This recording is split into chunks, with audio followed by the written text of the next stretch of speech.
Hey guys, for today's episode, we are going to be diving into some new faces and new places. Part 2, diving into running backs specifically in the NFC. Don't worry, we got you covered in the AFC coming down the pike for the next episode. But guys, for today, don't forget to subscribe, follow, like, and share all content across YouTube, Facebook, Instagram, and that of X. Get ready, we're diving in.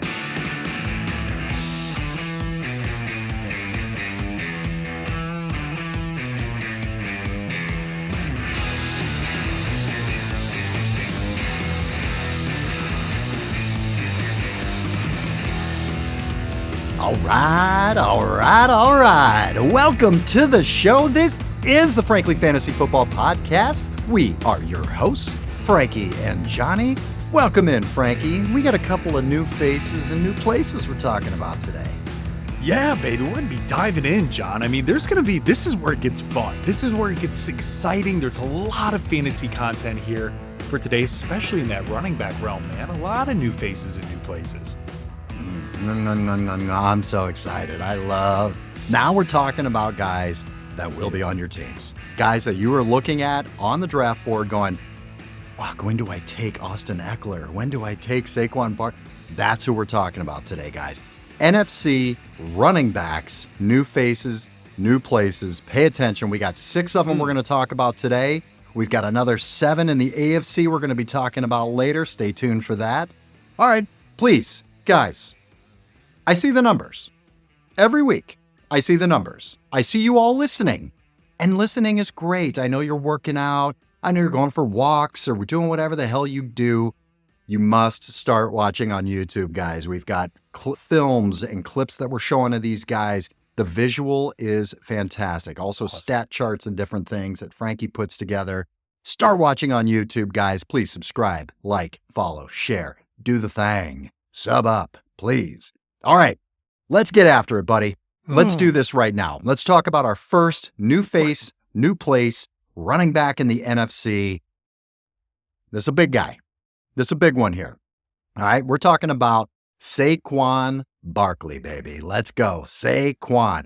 Frankie, lay it out for us. Where was he? Where is he? What the hell's going on with Saquon? Just a little bit of say-safe for you, John. Guys, everybody knows where Saquon was. He was the Giant for years. For the New York Giants, he has now went to his arch rival, that of the Philadelphia Eagles. Guys, what he did in terms of signing to the Philadelphia Eagles, it was a 3-year, $37 million deal, $26 million guaranteed. Basically, he said, screw off to the Giants, even though they did technically offer him or were in the midst of offering him something interesting, John, and to the realm of what the Eagles offered him, he didn't want no part. He went with the Eagles. He said, bye. I'm ready to run behind, should I say, a top 5 offensive line, which we have never seen Saquon do. He wants a ring, let's be honest. He ain't getting that in New York. He can get it in Philly. Not exactly, John. Not even close would he be able to do that in New York right now. And what's interesting, John, actually pull up a stat sheet on this guy because there's a few things here that really like brings it to focus for Saquon, and it is his RYOE. For those who don't know what that means, that is rushing yards over expected. And so especially for Saquon, what that means is between the tackles, right? He was actually 5th in the NFL running between the tackles with a shit offensive line, John. And defenses stacked the boxes on him, right? Because they didn't have any receivers outside. Finally, they get Malik Neighbors and a few others. And, this time Saquon's gone. But what's really cool, again, he's 5th in the NFL. So what does this mean? And what is this going to happen when he has a good offensive line? Well, what this meant, John, is Saquon truly is a generational talent. In my personal opinion, to do what he's done behind that offensive line and behind that offensive system is nothing short of incredible. Secondly, when you look into the RYOE, again, the rushing yards over expected, when he goes to a team like that of the Philadelphia Eagles with that offensive line that he has, John, it's going to be magical, right? It truly should be something incredible. What DeAndre Swift did last year in comparison to what Saquon can do this year, we're really going to see the tables flipped. So for me, man, this is really incredible. And just a little cherry on top, give you guys a little bit of something what he did last year, John, on a team that wasn't that great. He had 962 yards rushing. He had 6 rushing touchdowns. He had 41 receptions on 280 yards receiving, right? 4 receiving touchdowns. John, a lot of this was without Danny Dimes, right? A lot of this was without some of their other top tier players that ended up getting hurt. And top tier is kind of a loaded saying with the receiving core that they had, right? Wan'Dale Robinson got hurt, right? Jaleel Hyatt that they got from Tennessee just didn't pan out to what they thought he was going to do for his rookie year. So a lot of interesting stuff. So John, I'm excited as all hell for Saquon Barkley going to Philly.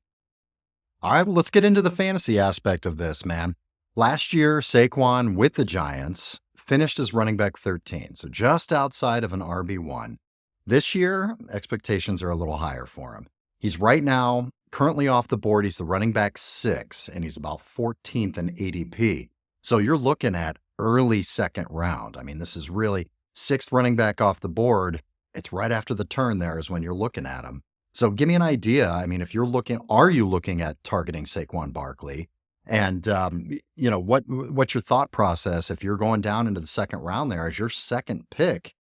What are you doing with him? John, 100%. And guys, viewers, listeners, absolutely take Saquon Barkley on the snake back in the second round, right? If you want to take him in the back half of the first, I think Saquon's going to be a top 5 running back. I really do, behind this, as long as he stays healthy, behind this particular offensive line with the weapons that the Philadelphia Eagles have on the outside. There's no reason why Saquon shouldn't be a top 5 back. But John, absolutely, if you're taking Bijan on your first pick, Breece Hall is your second pick, and you want a stable of running backs to solidify that if you're doing half PPR or standard formats, that's brilliant. That's really sexy. If you're doing more PPR, maybe you go for a receiver on that first round, and then you come back around on that second pass, and you're getting a guy like Saquon Barkley. Now you have a tandem with that of a top-tier receiver for PPR, for half PPR, and Saquon Barkley, who I mentioned, John, had 41 receptions, 280 yards receiving, and 4 touchdowns. That's not nothing in PPR. So for me, man, absolutely, I'm drooling over getting this guy in the second round. Yeah, I think he's a really good, safe pick. I know that sounds strange to say, but yeah, in the second round, you get a stud receiver and pair him up with Saquon. I love that. I just don't think you can go wrong there. If you get Breece Hall or Jonathan Taylor in the first round and then decide to go running back and double tap that RB, I like that as well. We've done some mock drafts. I'll post a couple links here, guys. But we've done some mock drafts, and we've done this strategy where we've gone running back. You specifically did it. You did Jonathan Taylor and Saquon, and you were able to build a really damn good team out of it. You went apeshit on receiver in middle rounds, which is what you'll have to do. But we've seen you can build a good team out of this. Same thing if you did receiver and Saquon. You can really draft a nice, beautiful, balanced team with a ton of upside. Get a guy like Garrett Wilson, pair him up with Saquon, even an Marvin Harrison Jr. If you're pairing him up with Saquon and you've got that PPR floor and safety, I really do think that's a good person to pair up with Marvin Harrison Jr.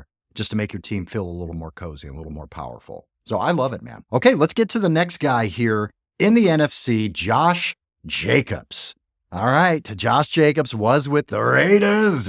Now he is in Green Bay. Really interesting landing spot for Josh Jacobs. Lay it out for us, buddy.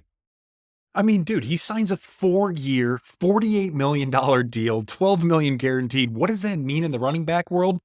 Dude got paid. Josh Jacobs got paid, John. He's out there slinging it. Fun fact about Josh Jacobs, guys, for those of you who don't know, who want to know the human element about this guy, he actually used to live in his car with his dad. That's how poor that this guy was. And so as he was going to college and everything at Bama, he was finally able to, be in the dorm rooms and be with the guys and stuff like that. But still, right, he always had that passion and that tenacity from that difficult time, right, when his family ran into that. And so, John, to see a guy like this get paid, good dude, good heart, great player, absolute superstar, especially in 2022, right, to where he led the league in rushing yards, over 1,600 rushing yards, by the way, that year. He's awesome. So congrats, brother. You got paid. We're rooting for you. And thank you for getting out of the AFC. We appreciate that. So, John, what does this mean in terms of what he did last year in terms of stats, right? So 805 yards rushing last year, 6 rushing touchdowns, 37 receptions. He had 296 receiving yards and 0 receiving touchdowns.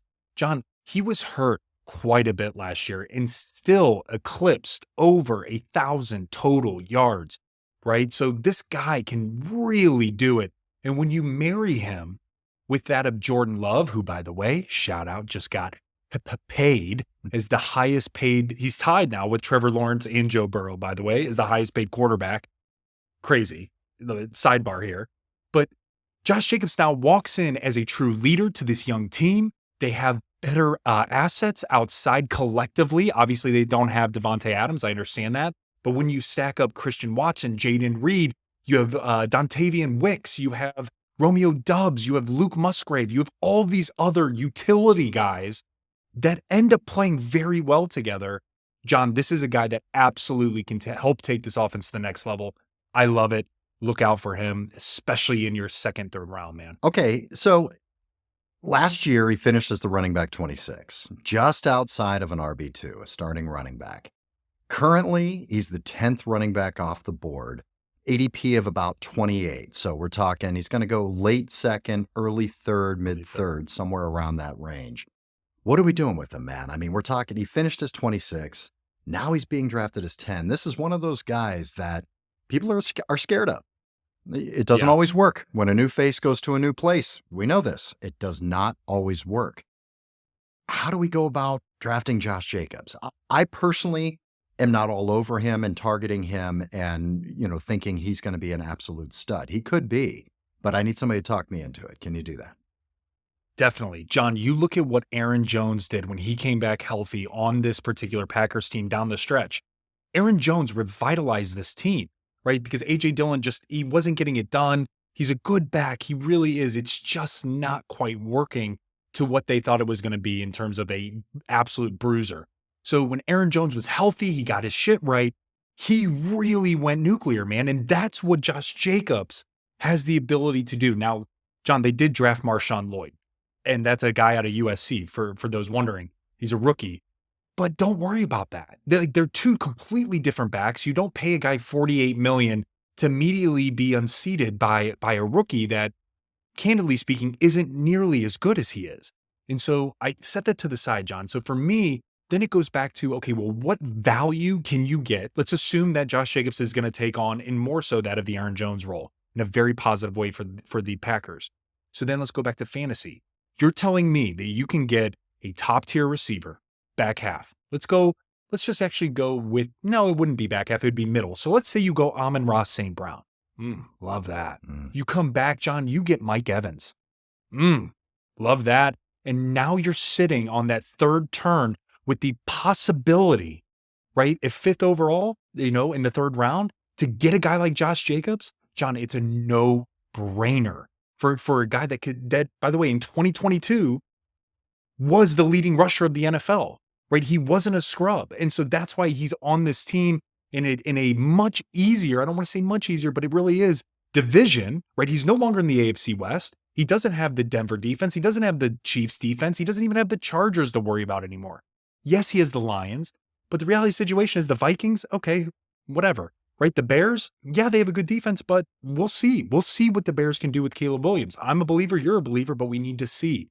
John, that's why I believe that if you're third round or back half a second and you have an opportunity to take Josh Jacobs and then another top-tier receiver, gold, absolute gold. I love it, man. I love it. I think in the scenario where I still don't know exactly what to expect with Josh Jacobs. I just don't. I don't know if anything is going to convince me of that.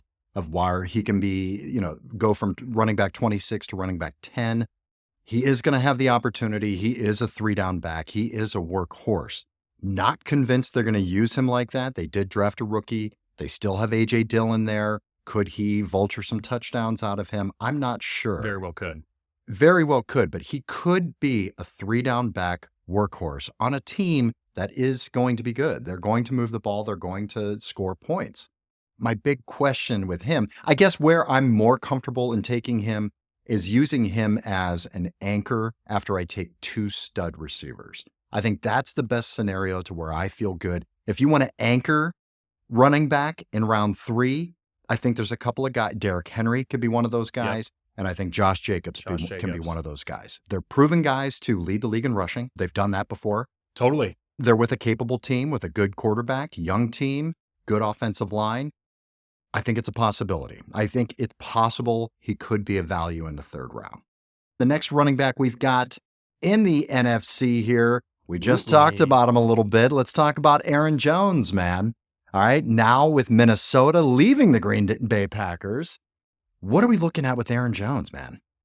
Oh, I'm salivating over Aaron Jones, John, at the value that you can get him. We'll touch on that here in a second. But as you mentioned, Minnesota, he went from the Packers and said, fuck you. He's going to Minnesota, man, in the same division. This is awesome. He signed a 1-year, $7 million deal. All of it's guaranteed. What this means is Minnesota's not tied to him. They could run the nuts off this dude and it not affect them in any way, shape, or form. Last year, John, he had 600.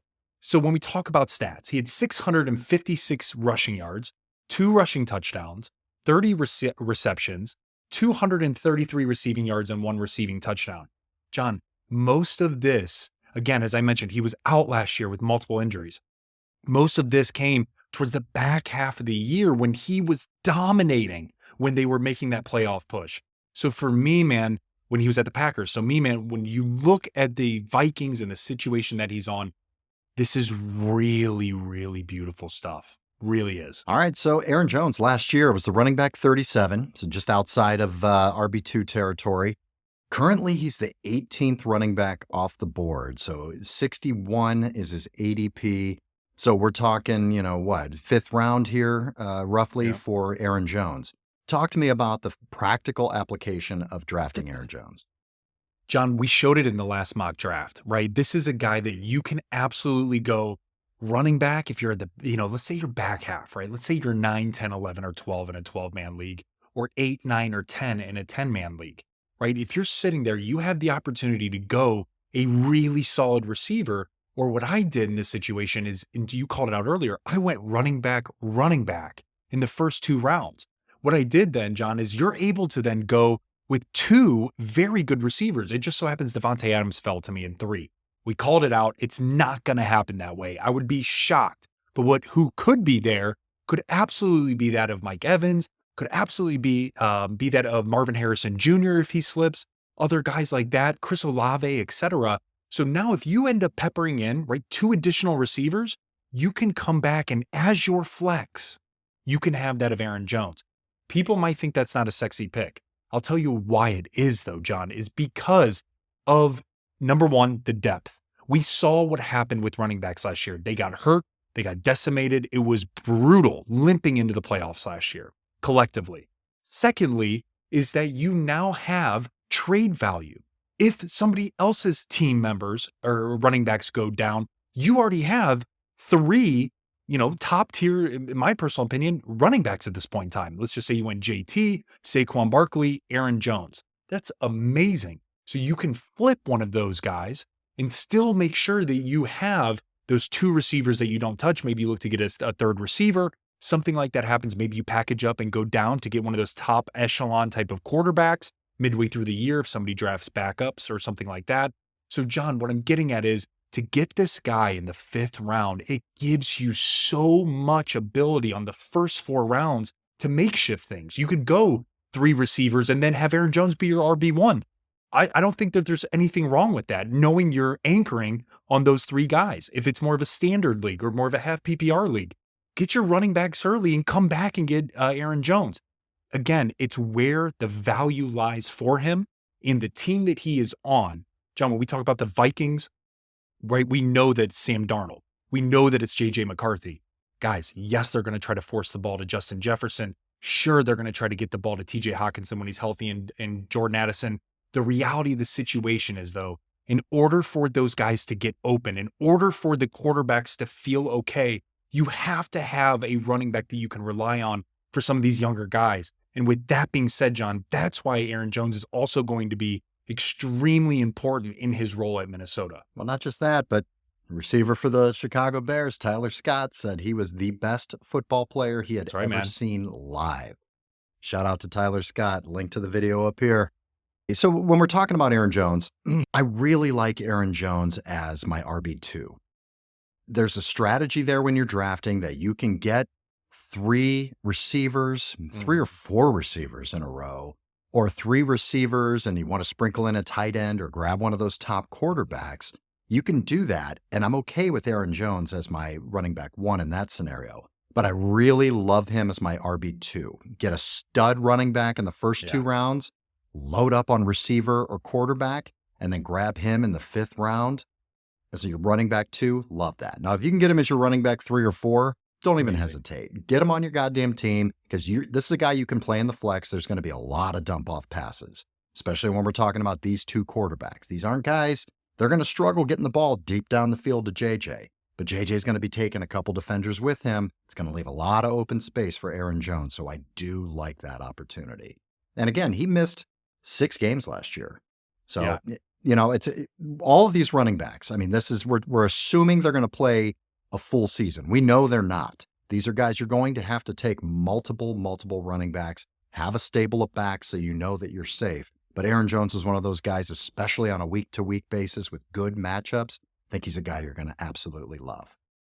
Man, it seems like all these guys are very incestuous here. They're all going to teams in their division or teams swapping with other running backs here. Let's talk about the next guy, DeAndre Swift. DeAndre Swift was with the aforementioned Eagles, where Saquon is now. Now DeAndre is with the Chicago Bears. Frankie, lay it out for us. What an interesting offense. We've talked a lot about it. Now let's look at the backfield with DeAndre Swift. What can we expect? John, I mean, this is really exciting if you're a Bears fan. The Bears completely flipped their offense. I mean, outside of DJ Moore, it's all new. And Tyler Scott, it's all new. I mean, he's walking into a situation, John, in my personal opinion, which is kind of dream-esque, right? You have a rookie quarterback. You have already a solidified receiving core. So therefore, they're not going to be stacking boxes. The way DeAndre Swift also operates, John, is he's not a bruiser, right? So he's trying to get to the outsides, which is so nice because Caleb Williams, when he gets outside the pocket, that's where he thrives. And so when you have a running back that can make shift on the fly, that's getting out and doing routes, things like that, it's a match made in heaven. So what did he sign? John, he signed a 3-year, $24 million deal, 15.3 guaranteed. Boy got paid, man. And what did he do last year in terms of stats? John, throw up a stat sheet. Let's get down to it. He had 1,167 rushing yards. He had 12 rushing touchdowns. He had 28 receptions, 214 yards receiving. John, he was the utility guy at the Philadelphia Eagles. What's also interesting is that he wasn't even the starter to start the season. If you remember, we were all like, oh my God, they have Rashad Penny. They have that of Kenneth Gainwell. They have that of now DeAndre Swift. They have all these other guys. What's happening? DeAndre Swift wasn't even the starter until week 3, week 4, to where one of those guys get injured. He steps in and never let go of the job. So it shows that he still has the ability, John, to go through a full season. We haven't seen that with DeAndre Swift in a while, right? The injury bugs kind of got him. So that was really refreshing to see. In addition, we saw how he operates with another type of mobile quarterback. With that of Jalen Hurts. We saw how he operates with that of A.J. Brown and that of Devontae Smith. That sounds kind of familiar with DJ Moore and Keenan Allen. And so, John, this is really an interesting situation.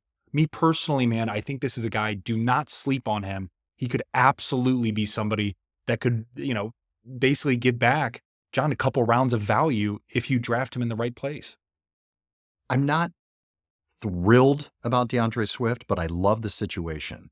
But one thing I can that just gets in my craw a little bit is that this may be the first time that DeAndre Swift is used to where his abilities are the best. I don't think he's been properly used with these other teams.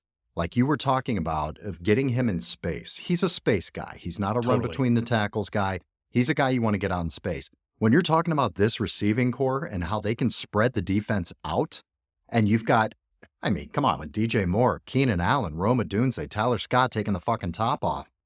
How are you going to cover all these guys? Not to mention, you got DeAndre Swift sneaking out and slipping out into space there. You got a mobile quarterback that loves getting outside of the pocket, throwing some sidearm shit like that. Yeah.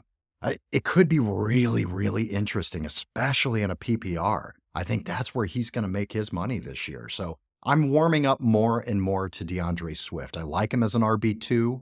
If I've got a stud running back, I feel great about having DeAndre Swift as my RB2. It was nice, like you mentioned, seeing him play a full season. We've never seen that. He was able to do that last year, and he was a top 24 back. I think he's pretty much going right about where he ended up last year. Yeah. He was running back 22. He's going as the running back 23. I think he's going to return more value than that. I think he's going to bring a little more value to you and at least give you a round or two potentially of value there. Being drafted right now, currently in seventh round, sixth round, so I think he's a bargain. I really do. I think he's got a lot of upside, and he's a safe RB2 that has upside to creep up to a high-end RB2, I think. Okay, let's move on here. The next guy in the NFC. Oh, this is your dude, man. I want you to pull out the guitar here, Frankie. Austin Ekeler leaving the Los Angeles Chargers and going to the Washington Commanders. Really interesting signing here. Lay it out for us, man.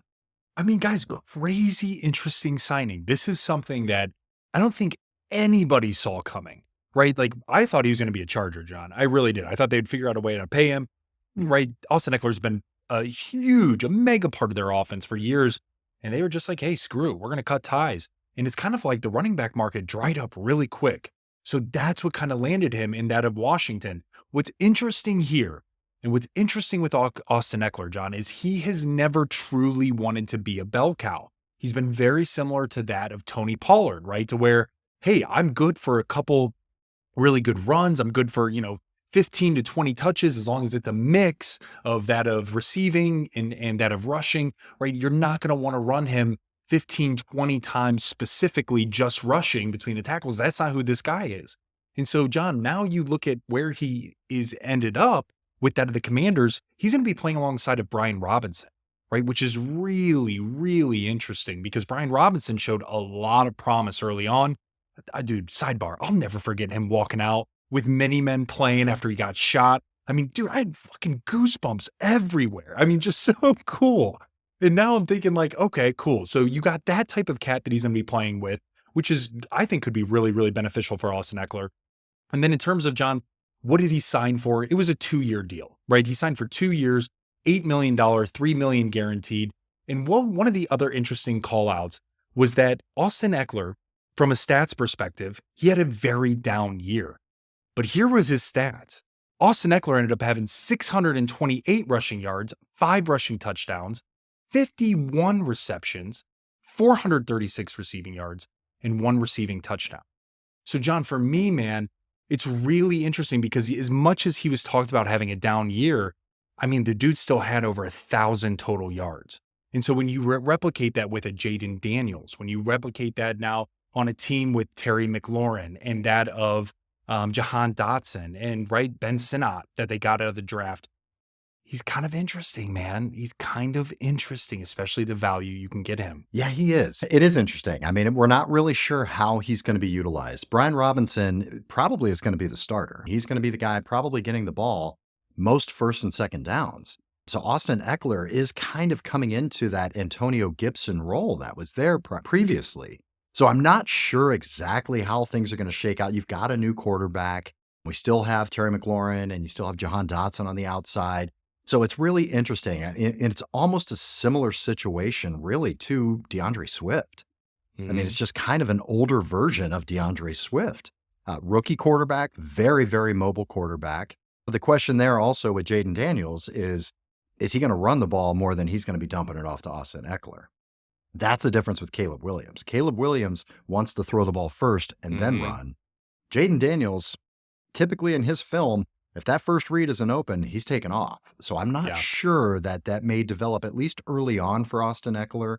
It could be more PPR second half of the year. Not really sure there. So it's interesting. He is a guy that I'm interested in. Luckily, you don't have to take not a big price tag for him. Last year, he finished the running back 29.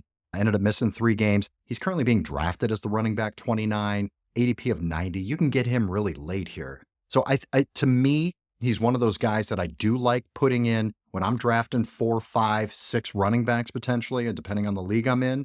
He's one of the guys I like to have in that mix because he could be very, very interesting, especially in a PPR. And John, what's crazy too is this is a guy, think about the fall off here. Like this is a guy for the last 4 years who's been First drafted 1, 2, 3, 4, not just first round, top 4 picks. And now because this has changed, right now he's going to Washington. Now you're telling me that he's dropping to the ADP of 90? Guys, it's round 8 or 9. Like, I just think, John, to your point, if you can get him at running back 4, at your running back 4, this could be a league winner. Like, I really believe that. I mean, if he ends up sitting on the sideline, quote unquote, he won't be sitting on the sideline, but I'm saying taking a second fiddle to that of Brian Robinson until the second part of the season, could you imagine that uplift on your fantasy team or the trade value that you could provide? All I'm saying is I don't think he will revert back to a top 4 pick. That's not what I'm saying, but I'm saying it's in there somewhere. And I think that if you are able to get Austin Ekeler and hold on and see how this transpires, he could absolutely be that guy like a Puka in the sense if you get him super late in your draft, that could provide a fuckload of value towards the back end of your season.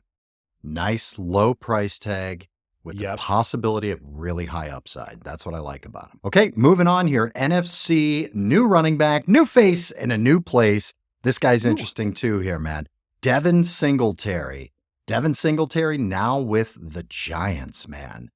Not a lot of guys have Devin Singletary on their radar, but I'm telling you, he's a sneaky, sneaky pick. We did it in the Hero RB strategy. When you take that Hero RB and you load up on the other positions, he's one of those guys late in drafts I love sticking on my bench. I just think he's a perfect, just kind of a safety blanket for you. Like, yeah, it's cool. I got Devin Singletary in the hole for me just in case. Lay him out for me here, man. I mean, John, he's now with the Giants, guys. He came from Houston Texans. And again, he was competing there with Dameon Pierce. Dameon Pierce had at the Texans, it was kind of his job to lose, if I'm being honest with you. And boy, did he lose it. Or should I say Devin Singletary took it.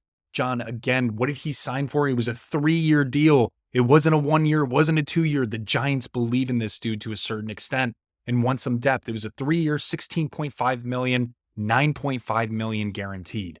So, John, this guy can absolutely get the job done. In addition, from a stats perspective, what did he do last year? 898 rushing yards, 4 rushing touchdowns, 30 receptions, 193 receiving yards, over 1,000 total yards for that of Devin Singletary. Hats off to you, man. So now he goes into the Giants, John. And his competition is that of basically Eric Gray or the rookie Tyrone Tracy. Right. And I like Tyrone Tracy. I think he's absolutely somebody who could see some playing time this year. But to your point, what Devin Singletary showed last year, man, and basically superseding that of Dameon Pierce and really almost having 1,000 yards alone on the ground in a brand new team, in a brand new situation, man, I think if Danny Dimes can get this right, they got Malik Neighbors that we've beaten to the ground. Love this dude. And the more and more I'm seeing him in camp, the more and more I'm loving this cat. Really loving this dude. I think that Devin Singletary could absolutely be a sneaky sleeper. This is very interesting, man. So love this guy and what he could bring to the Giants offense. Yeah, I mean, here's what we're looking at. Last year with the Texans, he shared the backfield and he was the running back 30. So he's a startable piece here. Definitely a guy you could use. Now he's being drafted as the running back 32. So you can't tell me he's going to regress that much from sharing a backfield with the Texans, who were very pass heavy last year, especially down the stretch at the end of the season, then coming to the Giants and being the workhorse for the Giants and bringing less value than he did last year. I don't think so, man. I think he's too low on the draft boards. I think he's not getting the respect. He's not a sexy name. I know that. He's not a Saquon. He's not a Derrick Henry. He's not a guy that, gives you a boner or anything. But I'm telling you, the opportunity is there. There are very few 3-down backs in the league, in fantasy. They're extremely valuable. Devin Singletary this year is one of those guys. I'm not worried about him changing teams because that's what Devin Singletary does. I predict next year he'll probably be on new faces and new places on another team as well. It seems to be every season he's on our new faces and new places, I'm telling you, draft this dude. Absolutely draft this dude.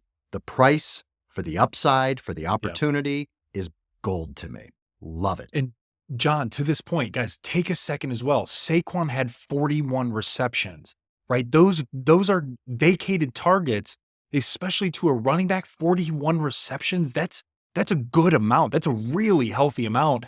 And then you look at what Devin Singletary did, as I mentioned, 30 receptions on a Houston team. So what does that mean, guys? Well, with the quarterback play that they're having in New York, and yes, I know Danny Dimes went down middle of the year, but still, they're looking at that running back position as a primary receiving target. And so that's why I think Devin Singletary, man, especially in a PPR league, could be super, super sexy. I think what he could be is a light Rashad White. That's where I think he could end up being in this type of offense with Brian Daboll. Interesting. I like that take, man.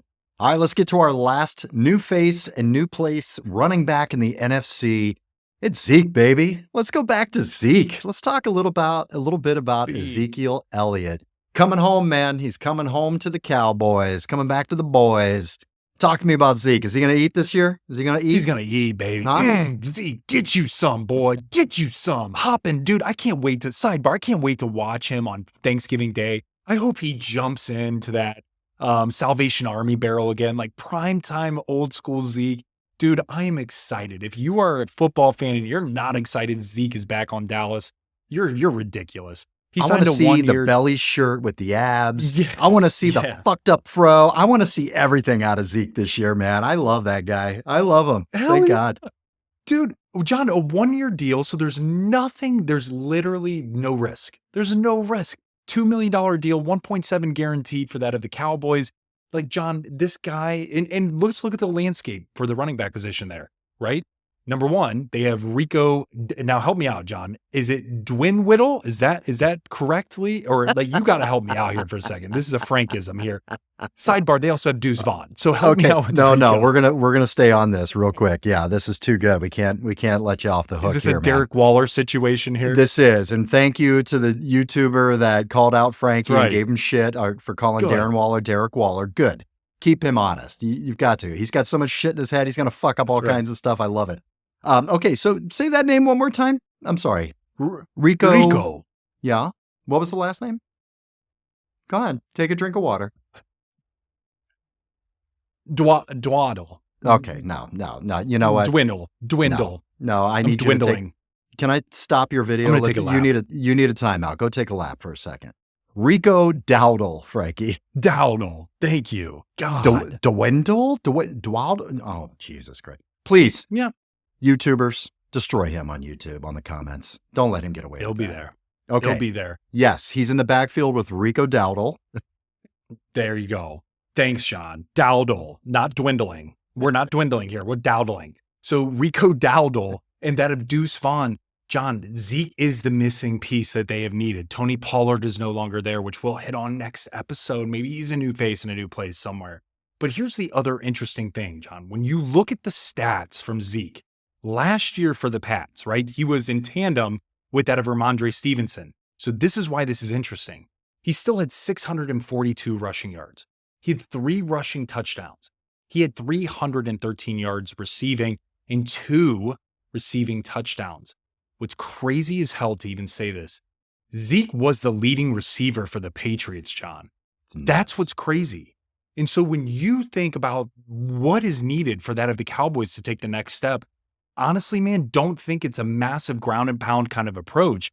I think it's truly let Dak kind of let it go. Like let him ride a bit. And what not better of a person than not only having Zeke, who has been there years ago, so you know his play style, but also he may have actually been one of these old dogs to truly learn a new trick. And that of being from that of the Patriots and seeing how they operate in that, basically old school Belichick kind of vibe. So for me, man, people are definitely sleeping on Zeke a tad. I'm not saying he's an Austin Ekeler to where he could be a league winner. Not even close. But what I'm saying is this dude absolutely has fantasy value. He's not a guy that could just sit there and rot on your bench. I think you will plug and play him or even use him in a tradable asset, man. But I really, really like him coming back to that of Dallas. I was a little worried about his receptions because he had 50 receptions last year, 65 targets. I was wondering to see if that is unusual for Zeke. Well, looking back at his years with Dallas, I mean, 4 of the last 5 years he had with Dallas, all except for his last year, which was a pretty strange year for him, but he had over 50 receptions, 47, 52, 54, 77 receptions. So that's interesting, man. If he can keep that up and he can keep in that, 50 reception area, I think he's going to return a lot of value because he's going to tote the rock a lot more than he did in New England and previously in Dallas. Rico Dowdle, he's no Tony Pollard. Tony Pollard came in with Zeke and was the juice, kind of the Jalen Warren type, running back for that team. He doesn't really have that now. So if they want to run the tits off of Zeke, they absolutely can. They're not paying him. They don't have to worry about him next year. And they really don't have anybody else in that backfield to take the load. So very interesting. And I think he's so cheap. Again, like we talked about with some of these guys late in drafts, he's being drafted. Let's see. He finished last year the running back 33. He's currently being drafted as a running back 40. So expectations are 0 for Zeke right now. 127 is his ADP. So you're getting him basically for free. It's one of your last picks. There's no reason in my mind not to add Zeke to your stable of running backs just to see if he is going to get that opportunity. He may. He very well may. And if he gets the opportunity, gets 60 targets again, 50, 60 targets in the backfield, totes the rock 12 to 15 times a game, I think we're going to be really happy with Zeke. And at the price you're getting him, I don't think you can go wrong there, man. I'm warming up to him more and more. All right. That is the new faces in new places, ladies and gentlemen. Part 2, running backs in the NFC. Whew. All right, that's a mouthful. There's a lot of guys. We had to do multiple episodes this year. There's so many new faces and new places, man. Guy, thank you so much for subscribing, for listening, for watching, for following. Go to our social media pages. Instagram, that's the place to be. So many good videos, so many funny memes, but a lot of great stats and a lot of great info as well. But check us out, Frankly Fantasy Football. Also on Facebook and X. And guys, you all listen on Spotify and Google and Apple and everywhere that audio is. Watch it on YouTube, guys. We've got great videos. It's great to see these guys in action as you visualize yourself actually drafting these guys on your team. Frankie, what do we have coming up next, man? Guys, tune in for next week. We're going to be dropping that of New Faces and New Places Part 2 running back. So we got to hit the AFC here. A lot of incredible running backs that just got into the AFC that may have been out of the AFC. So tune in because you will not want to miss where they landed and where you can draft them. Can you say Rico Dowdle's name one more time? Rico Dowdle. Yeah. He's a big dumb animal, isn't he, folks? May the fantasy gods smile upon you. Bye.